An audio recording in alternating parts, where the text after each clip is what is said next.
Thank you all for being here. So this session is Women in Wealth, Building Confidence and Security. These three women are the experts.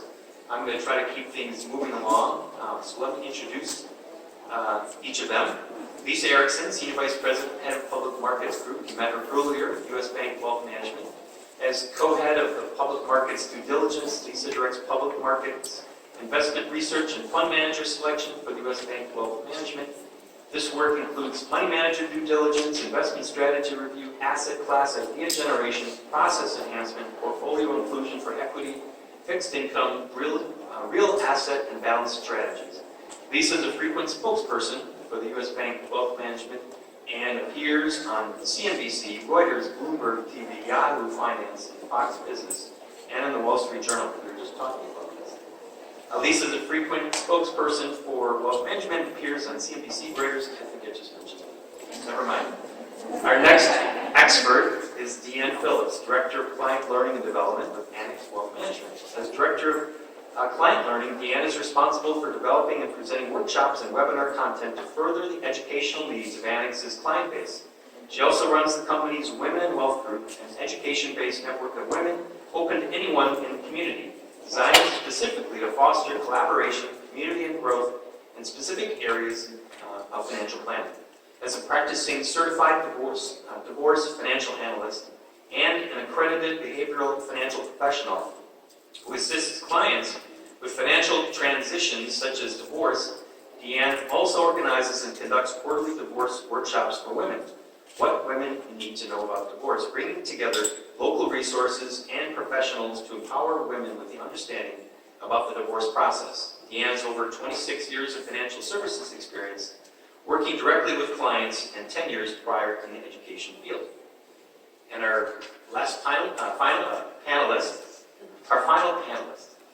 is Maria Roloff. Maria joined Northwestern Mutual in 2009 after selling her family business, Glenn Reeder, and is a partner at a Northwestern Mutual firm, Myklebust, Horne, and Fies Financial Group.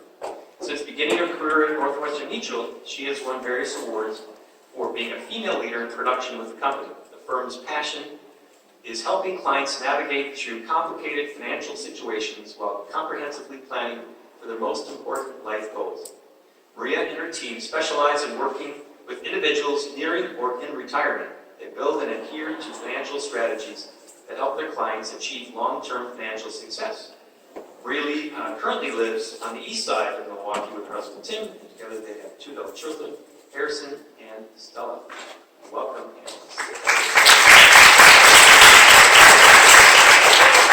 So what we're going to do today is talk about three general areas. What are the issues that women are facing, and what are some of the realities as it relates to wealth management and financial planning?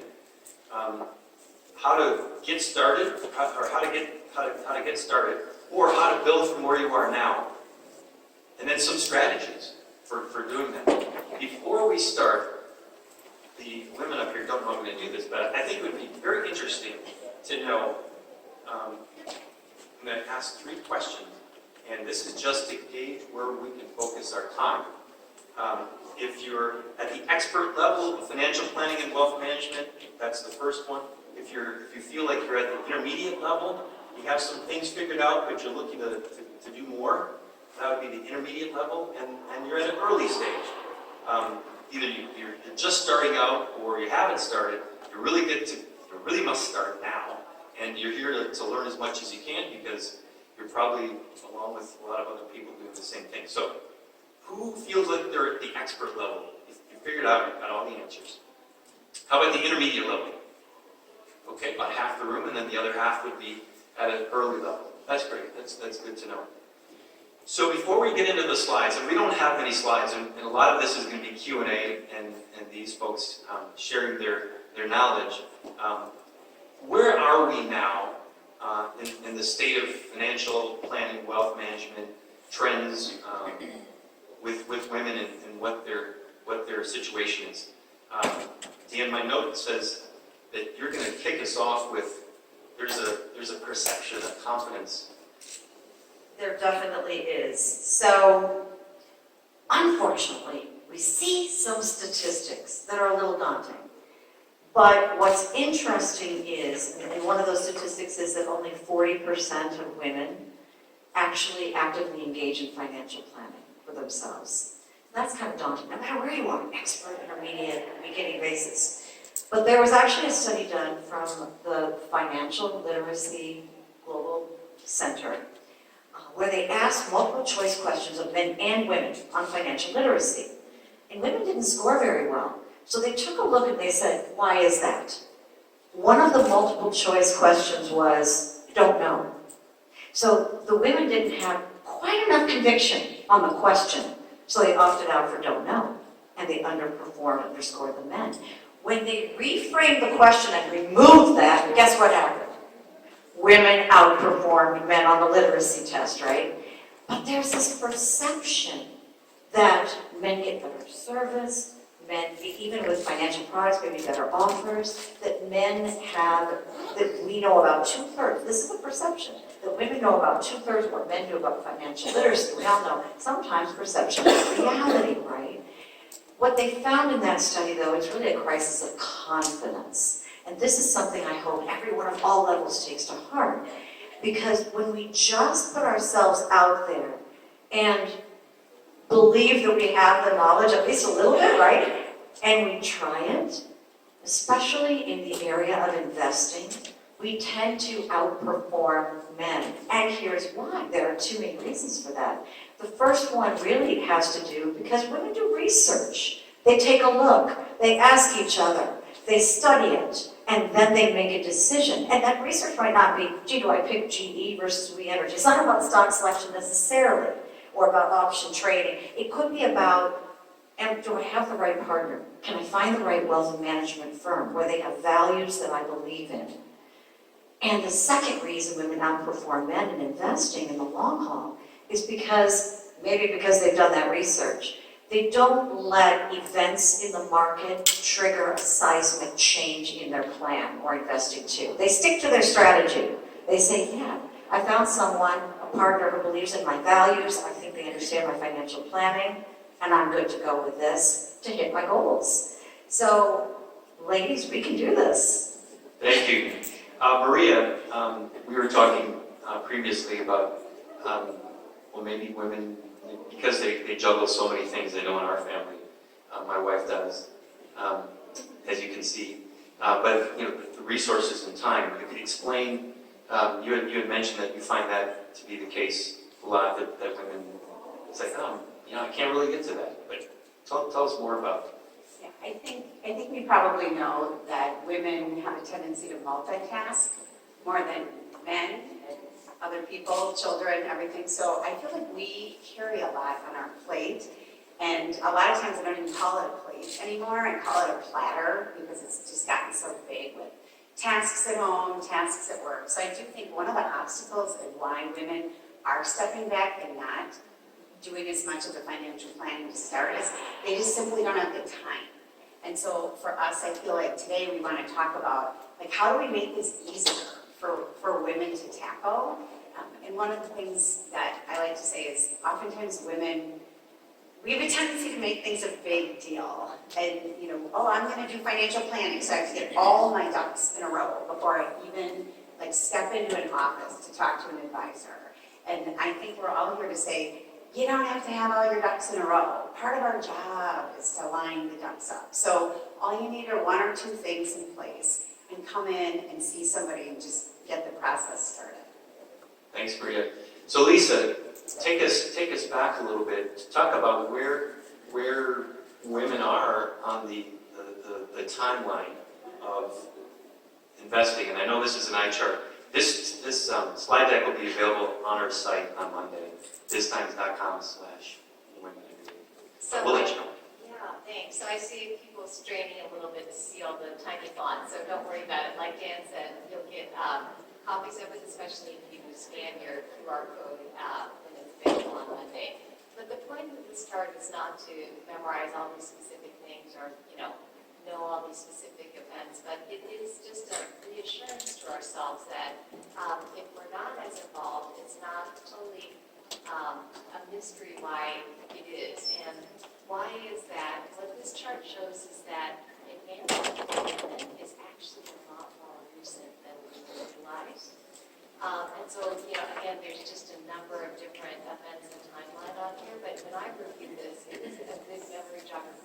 well. So, you know, a couple of things that stood out to me, for example, it was only after 1974 that a woman could get a loan on her own. I mean, that's pretty amazing. You couldn't walk into a bank and get any kind of loan by yourself.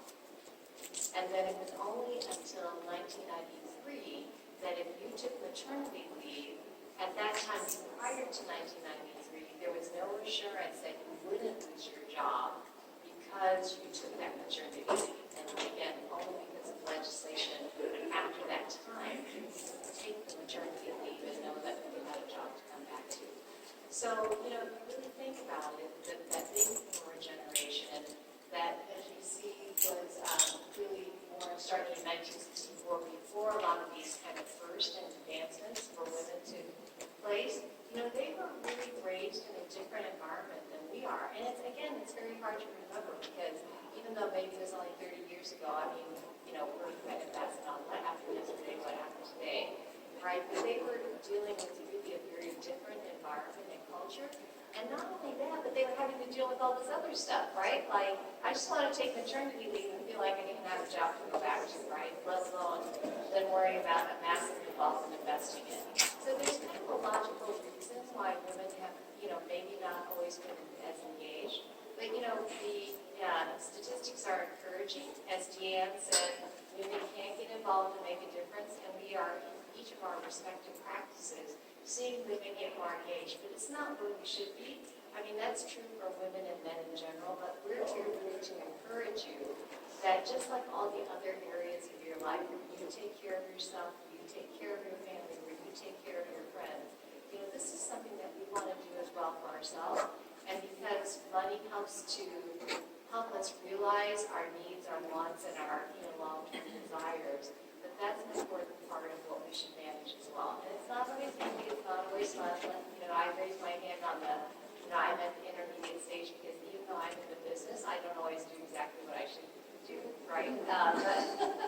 But it is something for us to think through, and as Maria was saying, just any step we can take is very important. Lisa, if you could take this slide to just give a brief overview of the economic power of women, and then the next slide. Oh, okay. Just kind of set the stage. Yeah, thank you, Dan, for reminding me. We did a couple more slides in the handouts and for the seat, just to encourage you. So, you know, part of it is that, oh, thank you, being involved in your finances helps you, again, meet your goals, both needs and wants and long-term desires. But part of it is that we actually play a really important role in the economy. So this particular chart just shows a few statistics in terms of the influence we have as women overall. And I mean, you can read them yourselves. But, you know, one of my favorites is just the percentage of the workforce. We're a plurality. We're more than 50% of, you know, holding down all of those jobs in the U.S. economy. And there's other statistics as well. And then as you flip to the next page, it also talks about women's influences on businesses as well. And again, you see a number of different statistics that you can go through on your own later. But, you know, one thing that really struck me again when I was reviewing this was that bottom 27% higher earnings for women-owned businesses. So again, they are a significant part of the economy, and they're actually outperforming in terms of how well they do in terms of their income. So use that, you know, power, that leverage. We have made a difference, and we continue to make a difference in managing our wealth. All right, this is a big slide. I'm going to have Deanne start this one. So believe it or not, these are all things that I've heard in my practice over the last almost 30 years. And what's missing on there are some of the younger quotes, which are actually inspirational. So my daughter's 21. She lives in San Francisco, and she has an internship. So the other day she calls me up and she says, Mom, I'm so excited. I've actually managed to save $10,000. So don't I need one of those Roth thingies? Yes, you need a Roth thingy, right? But the saving aspect is missing. But why? Because there's a little bit of her that sees her parents and our financial journey. She's been a part of that until she left home. And she hears things. She also hears her mom talk about her business, right? So she hears these things. And there's a part of her that says, if I don't start now, will I have enough? And no matter what our age are as women, if you, anybody's identifying that, no matter what your age are, if anyone's afraid that they're going to end up destitute on the street with no money because we're trying to do it on our own, join the club, you're not alone. 50% of women feel that way. It's something called bag lady syndrome. Would you be surprised if I told you Kate Couric and Oprah had it? It has absolutely nothing to do with how much money you have. It has everything to do with the fear of being a burden on the people we love because of how we imagine money. Money to women, usually, now I'm going to kind of say, I have to caveat that with usually, is not about seeing the pile of money in the end, the McDuck millions, like millions and millions right now. It's what we do with the money, the values we follow, how we spend it to help people we love. I always say put the oxygen mask on ourselves first, right, ladies? Which we rarely do, by the way. Exactly. But this is why having a trusted partner along the journey can really be helpful. Sometimes one of the reasons that we hire a wealth manager or financial planner is to help allay our fears, yes, by showing us results, breaking down our goals to one bite at a time, but also to help keep us focused and protect us from ourselves. Great, Maria. Yeah, I'd like to add a little. This is one of my favorite slides because I think it encapsulates how women have a tendency to think and ruminate over so many things. What if this? What if that? And sometimes it paralyzes people to not take action. And so again, the purpose of this segment is really to help you guys come up with a way, an easy way to take action and just to take little steps, because the sooner you start building wealth and taking action with your financial security, the better off you will be. And so I don't know if this is our time for this, but I kind of feel like it's the right spot. I wanted to give an example. I know Lisa mentioned, and I think in the panel mentioned compounding interest and like how important it is to just start with little things. And like kudos to your daughter for coming up with the, what did she call it? The Roth thingy. The Roth thingy. I thought she said Rothy. That would work too. Yes, the Roth thingy. So this is just an example of compounding that I think most of you could relate to, whether it's for yourselves, whether it's for your children that are getting out into the workforce or anything. If you were to save $35,000 over about 5 or 6 years into a Roth IRA in your 20s, early 20s, and then you never put another dollar in it yourself, you just saved it in your 20s, you invested it in some sort of aggressive fund, maybe an index fund, an S&P 500 fund. By the time you're in your late 60s, that $35,000 has grown to somewhere between $2 and $3 million. So like doesn't that sound easy? Like it's not, you don't have to put so much away. So, we want to stress the importance of time and just starting early and starting with something. It can actually snowball into something much bigger. Great, thanks. We're going to probably come back to this slide when we talk about transitions, but Lisa, this is difficult. I mean, how do I know? I mean, cryptocurrency and derivatives, I don't even know what Jenny was talking about. Options, I mean, come on. But it's not that difficult, is it? No, and a lot of us, myself included, I can procrastinate because something seems super complicated, right? And it's just a little bit overwhelming to think about how would I get involved. But investing actually does not have to be complicated. And whether it's that you choose to execute and learn on your own, there's a lot of great resources. We, in the handout, all provide a website that you can go to learn. For example, US Bank has a financial IQ that just has tons and tons of just straightforward written articles on this, and we've got other great resources for you as well. But again, it doesn't have to be complicated, whether again you have a partner alongside you or whether you choose to learn on your own. So let me give you an example. Again, when you think about all these investment choices, people are like, oh my gosh, how am I going to decide, should I go for NVIDIA? It's run up a lot, but it has all this great AI potential, or, should I invest in Nike, or, all these questions, and you can kind of get frozen. But when you think about investing, there's really only 2 key steps. If you boil it all down, it's asset allocation and it's investment vehicle selection. Oh, well, great, you say, well, I don't even understand what you're talking about, those two steps, so let me just demystify it for you. Asset allocation is simply the process of deciding for major types of assets like stocks, bonds, or real assets. And real assets are things that are like more physical, like investing in real estate, right? What percentage of my portfolio should I have in each of these? And then a lot of it's going to just depend on how long you have to invest and your risk tolerance. So again, we can go into more detail as you have questions, or again, as you work with a partner or self-educate. But the first step is always just how much should you have in the basic categories. The second step, investment vehicle selection, is really just a matter of, once I decide, let's say I should have 50% of my portfolio in stocks, how do I invest that? Do I buy individual stock names? Do I buy, a mutual fund that might invest in growth stocks, for example, from developing or Janus or any of the providers that are on there? So really, those are just the two basic steps. If you boil it all down, how much should I have in different categories, asset allocation, and then once I decide how much I should have in different categories, what investment vehicle do I use for each category? So again, there are layers you have to learn underneath that, but don't let investments, psych you out. All of us can learn it, and one final analogy I'll give you is like cooking or baking, right?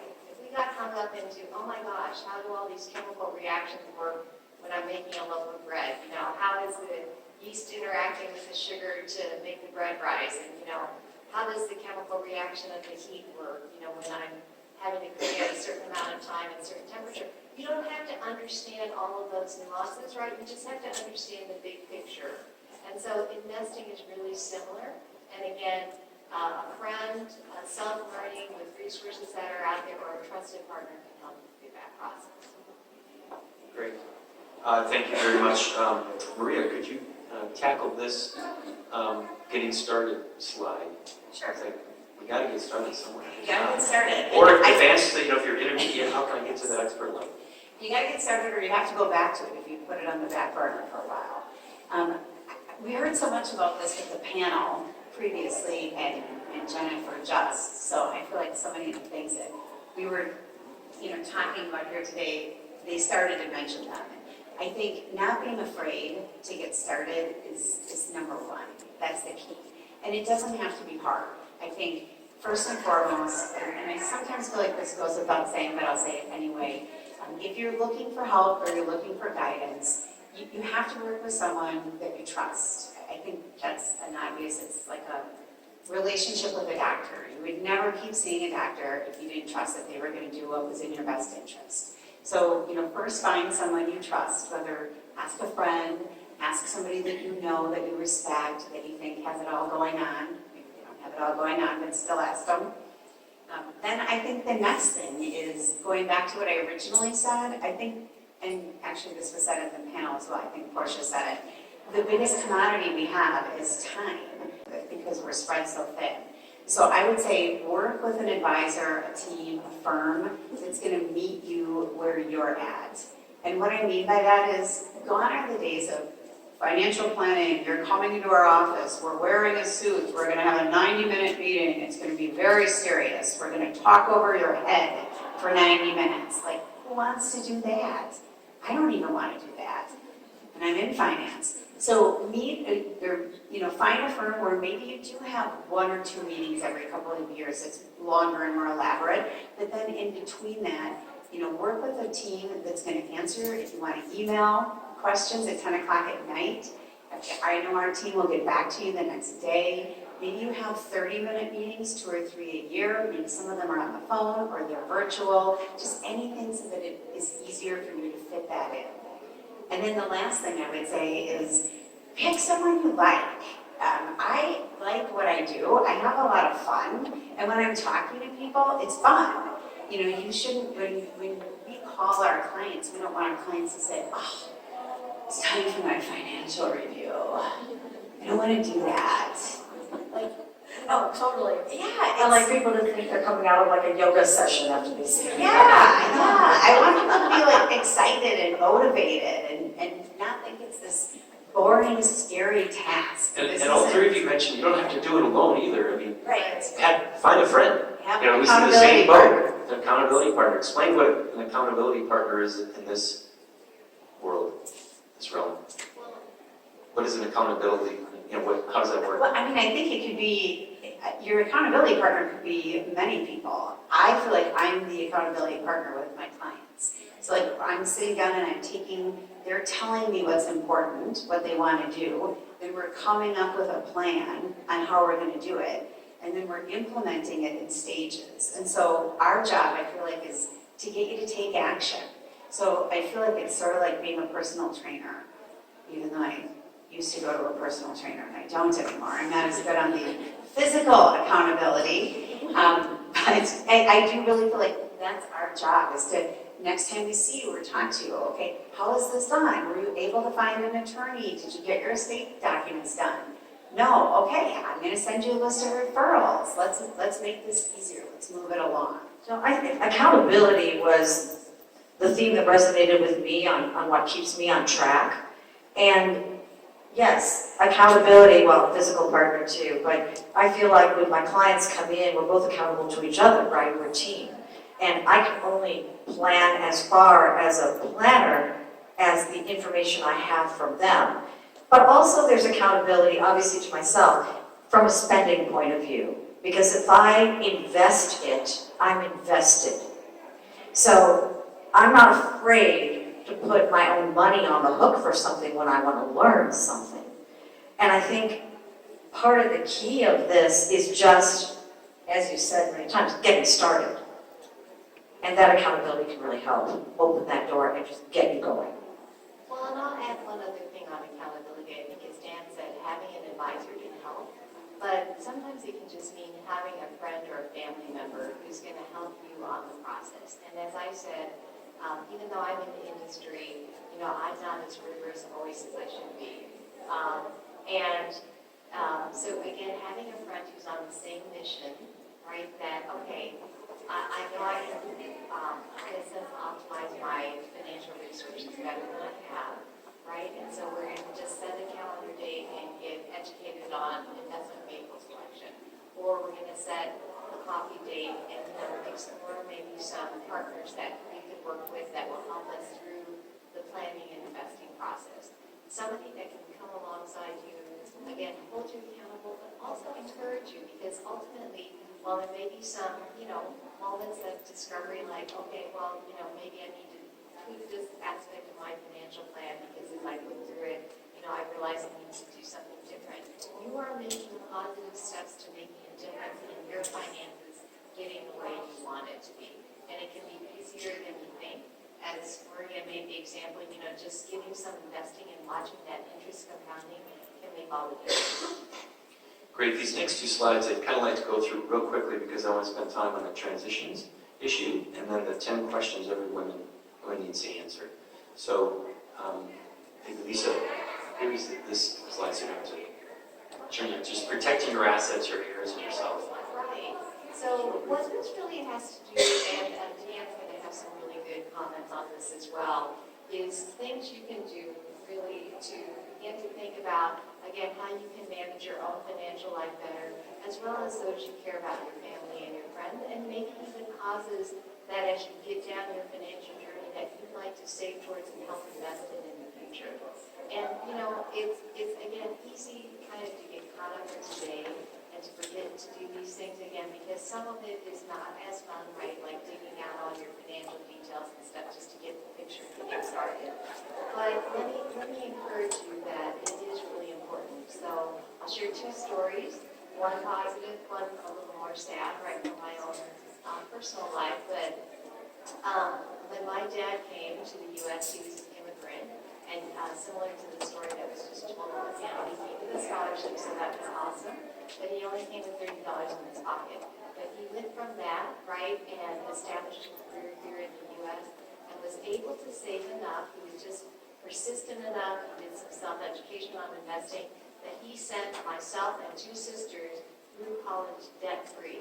And I can't tell you, what a relief that was for me to know that my dad had saved up all those years, right, and so I could go to college and not worry about not, think, oh, I have $60,000 in debt. And it wasn't like he was a rich executive, he just applied the principles and he did it. So the negative story is that, again, and Deanne is going to share some stuff on this as well, but, unexpected, unfortunate events can happen. And just, 4 years ago, I lost my husband.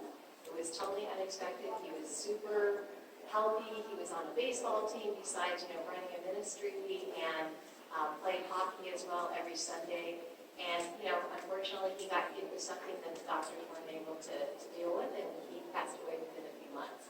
So, fortunately for me, I'm the financial person in our family, and so I didn't have to go through, oh my gosh, where are all our assets? How am I going to manage this, right? Because I actually was the main person dealing with the details. But we do know, clients who they're in a situation, the woman or the significant other, the spouse, doesn't actually know all these details, and they are thrust into these circumstances. Her husband or significant other has a heart attack, and she doesn't know anything about the finances. She doesn't know anything about the investing. She doesn't even know what they have, right? And it happens more often than you think. So again, it's easy to kind of put off and say, just that sounds boring, that sounds scary, I don't want to get into it. But take care of these things because again, your finances is a key pillar in part of what you need to sustain and reach something. Great. Let me go through this next slide real quickly. Yeah, thanks, Lisa. As you can all see, the next slide is going to have more detail, but focus on what you can control, and the overlap. There's things that you can't, things that matter. Focus on things that matter that you can control. So this next slide, Deanne and Maria, why don't you tackle this in terms of some of the details, and then we want to get into the 10 questions and then transitions and crucial conversations that. And actually, we're beginning on transitions. I just have to tag onto what Lisa's saying. The average age of widowhood is a lot younger than we think. It's 58, which is pretty crazy. And I don't even know the stat on disability, but I can tell you my husband became disabled before the age of 50. So this stuff really happens. Now, I'm not sitting here at the age of 35, 40 thinking, boy, I need long-term care. I mean, now in hindsight, would it have been great to have had it? Sure. But the thing is, we all have certain values instilled in us. There's a psychology of investing that's really important. There's something called money scripts, okay? How we feel about money, how we feel about finances. And guess at what age those are cemented in us by. Anyone want to take a guess? Yeah. Even younger. Good guess, so thank you for being brave. 5. By 5, our environment has dictated certain things to us. Didn't know that. Yeah, you know what? Our love scripts are embedded by then too. Now we can all roll our eyes, right? But here's done is done. Well, no, well, sort of. But not really. I don't know about the love. We're not here to talk about the love part of it. But from the finance part of it, here's the thing. Some of it can be unlearned. And we can teach ourselves and educate ourselves, particularly when it comes to finance, okay? Some of it can't be. I sit with clients all the time where one of them in the household has been taught, put it away, do not touch it, ever. This is for your future. A future that even though they're retired, in this person's mind never comes. And their partner is the person who grew up in a household of, do the right thing, you're gonna sacrifice a little now, but when you're retired, you'll have this money that then you begin to spend and use. It's really the same thought, but it's framed very differently. And so you get these couples that sit down there, and it's like this complete stale, no one does anything because they're frozen from their money scripts. So a lot of it is the psychology of knowing what you can change and what you can't. The problem is we are so inundated with media and information right now. Remember, we already said, ladies, we like to research, right? So here's the thing, we're getting all of this in our heads, and we lose sight of what we should focus on, and that's the things we can control. So we have limited control over, a little bit though, over our employment, over our longevity, if we take care of ourselves for the most part. But we tend to put our focus on things we can't control, like the market, the economy, the election, a lie, and we worry about that. So that goes back to the slide Dan was showing. We really need to figure out where our values lie when it comes to our money and our finances. I always say, and I'm sure my colleagues will agree with me, show me your calendar, show me your checkbook, I'll show you what you value, right? Where you spend your time, where you spend your money. So part of it is being honest with ourselves and knowing ourselves. I have a very expensive hobby. Guess what? I'm not going to hide that from my planner. I'm going to stick that in the front of my financial plan and say, this is a value, this is important to me, right? And yeah, I've been a CFP for, oh my gosh, since 2000 or so. I also have a planner and I have my money professionally managed because I know that one person can't do it all. It takes a village in every sense. So women are not afraid to ask for help, and that's a big part of this too. Maria, talk about your, what you call it, crucial conversations as it relates to this topic. Courageous. Courageous, sorry. Courageous conversations. I feel like the older I get, the easier it is to have courageous conversations, but it's never easy, I guess would be the way to say it. So a lot of times people aren't getting started because there's some sort of an obstacle that they have to get through. So I do try to encourage people, especially when they come in to our office and they see us, like go back and have a courageous conversation. Like if you have a problem, have a courageous conversation with your spouse. Sometimes we get one person that comes in and they're the one that is interested in the finances and they're complaining about the other spouse. You know, he doesn't want to be involved. He doesn't want to save. He wants to spend. You know, we're going to say he. We're going to throw the men under the bus. That's good here. Sorry, Dan. But it can go both ways in that regard. But have a courageous conversation with your partner before it's too late, you know, and before something goes really radically wrong. I always say have a courageous conversation, and I know we have transitions in life to talk a little bit more about, but I think a lot of people in this room may or may not have the experience of having aging parents. If you haven't gotten to that stage, it's coming, almost certainly. And a lot of times the courageous conversation you have to have is with mom or dad, or both of them. And again, the sooner you can do that, the better. Staving off these critical conversations to say, look, I think you need help with your finances. I'm starting to notice that, you know, you're confused. I'm starting to notice that there's all these weird knickknacks in your house that you bought online, or whatever the case is. Like, the sooner you can say something, oftentimes the better it will be received, and the better the long-term outcome will be. Great. Let's get after this slide, which is a great slide. I don't know who wants to start with it, but all three of you, I think we decided to probably land on this one. And then talking more about more transitions, the slow transitions or the quick transitions, like a death in the family, or retirements in 10 years, that's a slow transition. So if, Lisa, if you want to tackle a couple of these questions or address some of these, and then let's, Deanne, you do that in terms of transitions, slow versus quick, and then divorce. I think that's one that, you know, we should all talk about. It's pretty common, and it's an issue that needs to be discussed. Have one of those crucial conversations. Courageous. Courageous, sorry. Courageous. Courageous. It's all critical, crucial. It's all good. So 10 questions. Well, I'll just start by giving a header. And again, this is a great guide, and you can scan it and get a QR code so you can go back to it. But again, if you were to boil it all down, it's really three things. It's plan, invest, and review. So why do I say that?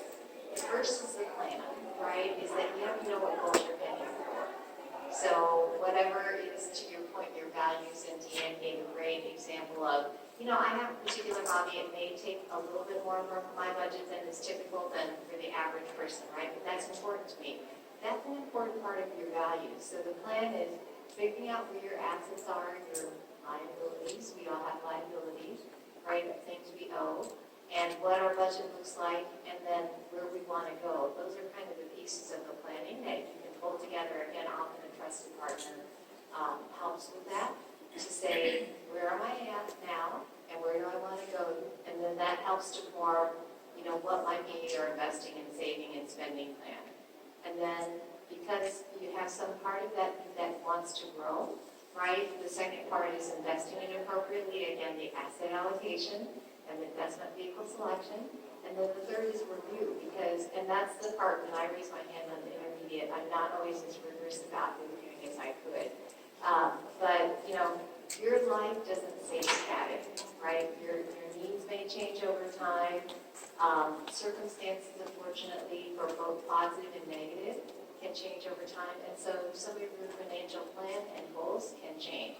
And so it's often good to have like an annual review just to check in. I set out these goals, a statement a year ago, and then when significant events happen. And I have to confess, because I'm actually, most people would say she's super organized, she's super diligent, but again, I'm not always as good at scheduling those financial reviews. So actually my financial advisor helps do that for me. I also have a financial advisor, even though I'm in business. She checks in with me every 6 months. So it's a really good discipline. So Deanne and Maria, could you talk more about transitions, slow transitions, quick transitions? Yeah, I don't know. Especially maybe the divorce transition. Yeah, that might be bad. Not for everyone, but we are finding, and so I run the divorce division at Annex Wealth Management, we are finding that divorces have picked up post-COVID. You can lay your own thought into that as much as you want. It might have something to do with the lockdown and kind of a little preemptive, this is what retirement will look like if I'm trapped in a house with you for an extended period of time, right? But we're finding out that people are waiting in 60s, 70s. I have several couples in their 70s who are going through the transition of divorce. But what happens is it forces your money into buckets again. Here's where psychology comes into this. Our brain loves to bucket things anyway. So if we think about bucketing our finance, like for me immediately, my first bucket that comes to mind is the security in case I have a long-term care event, right? Getting to the age where I'm thinking about it. I went through the exercise of pricing myself out there, and it was all over the place. I had the thrill of telling one insurance agency to go pound sand. There was no way I was paying that. But education's power. I wouldn't know how they valued me unless I put myself out there. So these are preemptive for a possible future, of course my husband's going through it, but a possible future transition. But not all transitions are bad. Some of the retirement is definitely, could be a very good one unless it's forced, in which case it could be more sudden. Transitions of getting married, sharing household expenses for the first time, or having a domestic partnership, having a child. These are happy transitions, but death, divorce, and disability come to mind as the more sudden ones usually. Either way, what happens psychologically is really interesting.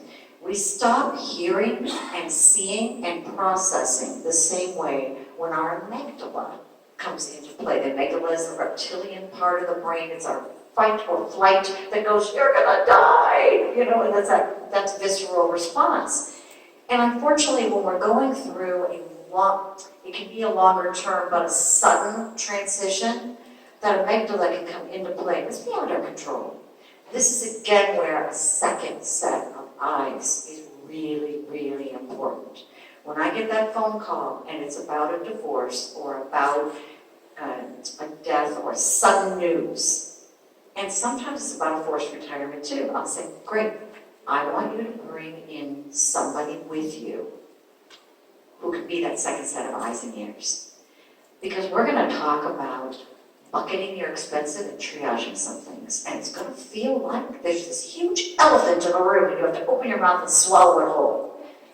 We're going to break it down into little bite-sized bits. And that's how you get started, right? When you open the door, you take the first step.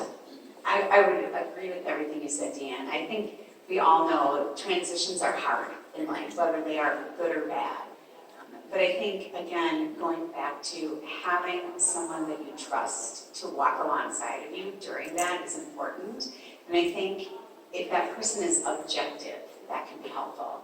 So sometimes, like, if you're going through divorce, you may want to bring your mom. Well, what mom isn't on your side, going through that? Like, sometimes you need, especially when you're looking at the finances, and I know Deanne is specialized in this, and somehow I don't specialize in it, but I've ended up doing it a lot, and I think just referrals from attorneys, and they're like, you're nice, and you'll explain everything. It can be very empowering to just sit down with somebody through a transition that will educate you, not make you feel stupid if you ask questions. I think that is something that like forever people are like, I'm afraid to ask this question. We love it when people ask questions. When people ask questions in our office, that means one, they're engaged in the process. When people sit there and say nothing the whole time, I'm like, I don't know if they're into this, I don't know if they got it, so please never feel bad asking questions. And if you're with someone, whether it's a doctor or an attorney or a financial planner, and they make you feel bad for asking questions, find someone else. Like, there's no better way to learn and get through a hard time than to be able to say, I don't understand this, can you explain it again? So with that person, they're really becoming your accountability partner. Again, they can be a friend, a relative, they can be a trusted advisor. But what you need to do when you're going through that transition, and it's you, or if you're the trusted person helping, you need to ask, what is your preferred way of communication? How would you like me to partner with you in this? Very important. On the divorce side, I will call people and do check-ins. In COVID with my new widows, we called and did video FaceTime. And even if they didn't pick up, they knew that we were reaching out to check on them. And it was okay if they didn't pick up. They weren't in the place where they could, that was okay. But it's that comfort of knowing, well, you always ask, I say, I'm gonna check in on you, is that all right? How frequent is too much? You let me know when you're ready for the next step, and I'll guide you through that. So you can do that as a trusted friend and relative too, but you need to think about how you want to be communicated with. Because I'll tell you what, I hear of all ages women come into my office and they'll say, well, I fired my financial advisor. And in a transition, over 70% of women do. You know why? They have no relationship with that person. And I hear time and time again, the woman will say, I'm going to use you for an example, they'll say, the advisor came up to me, it was my husband's advisor, now he's gone, and they'll say, don't worry about a thing, I got this all taken care of, you don't have to do a thing. Yeah. And she's like, but I feel overwhelmed and I need to understand, right? So it's that partnership again. I think we've just about run out of time. There's all kinds of other questions. These ladies are available afterward and through their connections and contacts with the PowerPoint. But any last comments? Let's just go down that these folks should need to know. Parting thoughts. So I know when I come to things like these, there's so many great nuggets, right, out of every session, and so you're like, oh no, now I have like 20 things I need to do. But I would just encourage you that, finances is an integral part of your life, just like everything else. So encourage yourself, you can do it, and just think about how you would help a friend through the process. If they're going through a tough time, or they're a little bit nervous about getting started or whatever, you would give them affirmations. So give yourself affirmations. And I know each one of you guys can do this, right? And it's just a step at a time. So just, again, set a date with yourself, set a date with a friend, get a partner involved. But, my encouragement is you can just take one step, it'll make a difference. And then my brief note is I'm actually based out of Minneapolis. I love Milwaukee. This is like my second home, but I'm not here every day. So I do have a colleague in the back, Christine. You'll have her contact information, and she is local, so she can be with you in person as opposed to I would be on Zoom, right? So we look forward, and I know my partners here in this panel look forward to helping you with any questions that you may have as you get started on this process. We all come out of sessions like this lovely feeling inspired, right? And we have all these great intentions. So I would say pick one and find out what will make you accountable. Write it down. Put it somewhere where you will see it every day. For me, I've actually written it in lipstick on my bathroom mirror, believe it or not. So I see it every day when I look at that. But find what makes you accountable. Have a soul search and be honest with yourself. And I would say, don't overcomplicate with what is kind of simple. And I think, in different stages, we've said this, investing, it sounds so hard, what do I pick, what stock or bond? Just don't overcomplicate it. It's just about saving something on some basis and getting started. And I would say, definitely try to find someone to work with. We are local, we have a team of 23 people, a couple of them are in the audience, they're going to raise their hands, but have fun with it. Don't make it this daunting project. And I'm going to leave you with one self-disclosure. I think sometimes when people come to meet with financial advisors, they think that we have it all figured out and that we're super savers. In full transparency, I'm a super spender. So I like everything, literally everything. Food, clothing, trips, going out, Lots of buckets. concerts. Yes, I have lots of buckets. And I can do it. Like I have figured out a way to save and plan for the future and still do all those fun things. So it's possible. Great, thank you very much. Lisa,